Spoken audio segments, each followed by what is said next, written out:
Don't ask another person for anything with the hope or the aqeedah that that person can actually do anything for you. All right, that is, yes, it is shirk. But if you ask somebody for help, and you're like, all right, if Allah wants, Allah will help me through this person. And if Allah wants, Allah will help me through some other means. Like that's how we should go about asking people. Why do I bring this up? One, it's a matter of aqeedah. Two, we set ourselves up for disappointment. When you ask, when you rely on another human being, you are setting yourself up for failure. Okay? Human beings will almost always fail you. The older I get and the more life experience I get, the closer I get to saying will absolutely always fail you. Okay? When I was younger, I was a little bit more hopeful. Now I'm older, a little bit more jaded. Human beings will almost always, probably in 10 years, I will say human beings will always let you down. Allah will never let you down. All right? So our aqeedah is we ask Allah. If I'm asking a person, I'm not relying on that person. If I ask my kids to take out the trash, all right, they may, they probably won't. I'm not going to be let down if they don't. Why? Because my hope is in Allah. Does that make sense? If you ask anybody for help, okay? Maybe they help you, maybe they don't help you. Don't be disappointed if they don't help you. They cannot help you unless Allah subhanahu wa ta'ala gives the tawfiq, right? We talked about this last session, about the mashi'a, about that everything happens as Allah subhanahu wa ta'ala determines it will happen.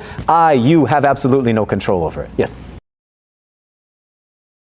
Why bother with the concept of shafa'ah if I can go directly to Allah? Is that maybe a summary of your question? Go directly to Allah. Nothing wrong with it. Okay. The reason that shafa'ah exists is it acts as an encouragement for us. So for example, if a person makes dua for me, have we established that the dua will be beneficial for me? Okay. So that's why I help people out. That's why I take in that nephew of mine that's a delinquent and I'm going to go talk to him and try to bring him back to the straight path. That's why I will try to give da'wah to my people at college. That's why I will show a smile when I go to the grocery. Like, it has an effect upon one another. So you don't lose by trying. But the Prophet ﷺ will not enter you into paradise. Allah will enter you into paradise. Is it healthy to seek the shafa'ah of the Prophet ﷺ? Yes, knowing that it is Allah who grants the entry. So when I ask Allah to grant me the shafa'ah or to grant me to drink from the hawd of Al-Kawthar, the hawd of the Prophet ﷺ, it's not because the Prophet ﷺ put something special in the water, right? It's because Allah is the one who sent Rasulullah ﷺ. Right? So even at that level, I'm not putting my akhirah, I'm not putting my end state in the hands of a human being, though that may be the Prophet ﷺ. I am always putting my aqeedah in the creator of human beings. This is unfortunately a Muslim, wal-'iyadhu billah, and I'm saying this in the house of Allah subhanahu wa ta'ala, when a Muslim thinks of Allah as a magic genie, that's where these ideas come from. Okay? Allah does not exist to fulfill your wants. Allah does not exist to fulfill your wishes. Allah will hear and answer your dua. Why do I make that? When you ask a genie, that doesn't even exist, it's not a real thing. But this is how our aqeedah has deviated. Okay? The idea of asking a genie and getting like an instant wish, or an instant answer to your dua, or a quick answer to a request. First of all, it doesn't exist. It's not real. Okay. Second, it comes not out of a place of submission, which is what dua is, but rather out of a place of demand. You're making yourself the master of the genie. Answer this dua right now. I'm in a hurry. Sheikh so-and-so, your beard is this long. Why don't you make dua for this? It'll happen quicker. You make dua. Dua is mukhul ibadah. Dua is the root of all ibadah. What does ibadah mean? It's always a trap. It does not mean worship. It can mean worship. Ibadah means service, right? Servitude. And so the root of all servitude is dua. Why? Because you are humbling yourself to the level knowing that only Allah can answer it. And so when I make dua, I don't make dua with demands. It's part of the adab of dua. I don't make dua, yarhamakallah. I don't make dua that it happened right away. I don't make dua that it should have. You make dua to Allah though. You don't put a timeline on the one who is timeless. Nowhere in the Aqidah does it come that Allah rejects your dua. So let's make that very clear. This is one of my favorite points about Islam. When you ask Allah subhanahu wa ta'ala for something, Allah will either say, yes, yes, or yes. That's it. Allah will either say yes right away, the way you asked for it. That's up to Allah subhanahu wa ta'ala to provide. Or Allah will say yes, but maybe not now, I'll give it to you later.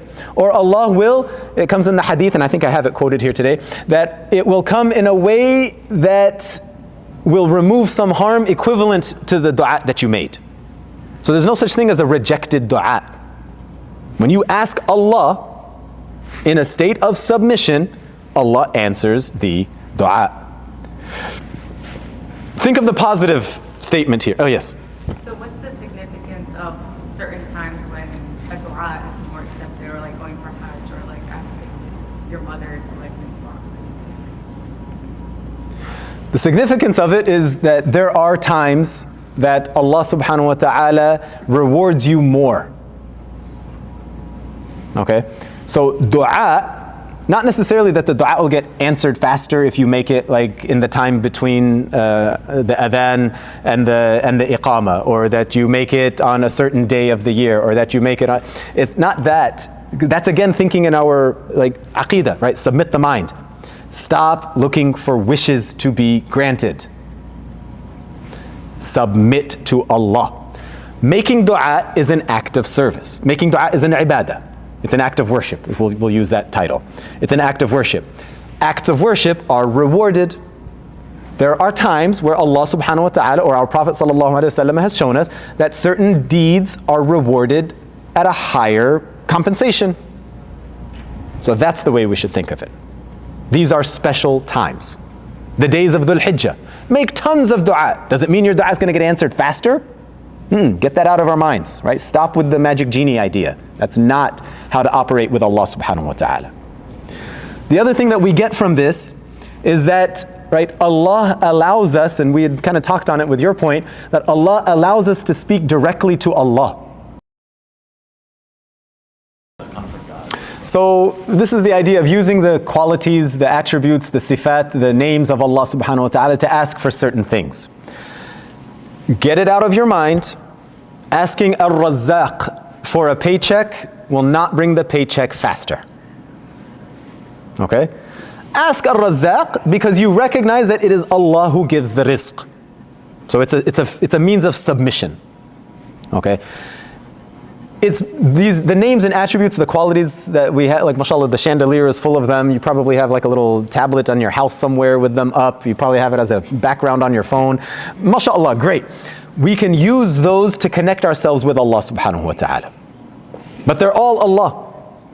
The sifat, the names, the attributes, the qualities, the characteristics, they're all Allah subhanahu wa ta'ala. Allah is perfect in every one of those characteristics. Allah is unlike the creation in any one of those characteristics. Like that's how we should use the names and attributes of Allah.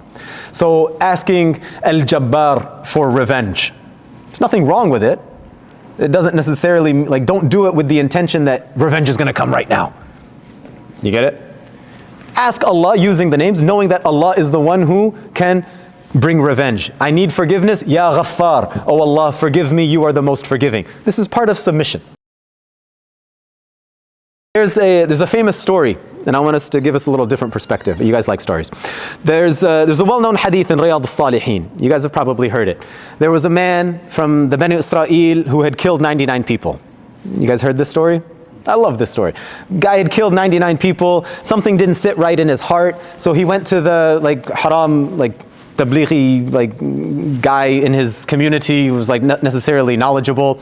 He says, brother, you seem to have a whole lot of knowledge. I've killed 99 people. Is there any way that your Lord can forgive me? The brother, Allah yarhamu, he said, no, why would Allah ever forgive you? So he killed him as well. Something still didn't sit right in his heart. Eventually he finds an alim, right? Somebody who's actually studied the deen. He goes to this alim and he says, your Allah, would he forgive me for having killed 100 people? The alim, with knowledge of the book, he says, yes, of course, who can get between you and the forgiveness of Allah subhanahu wa ta'ala? But let me give you some advice. Make tawbah.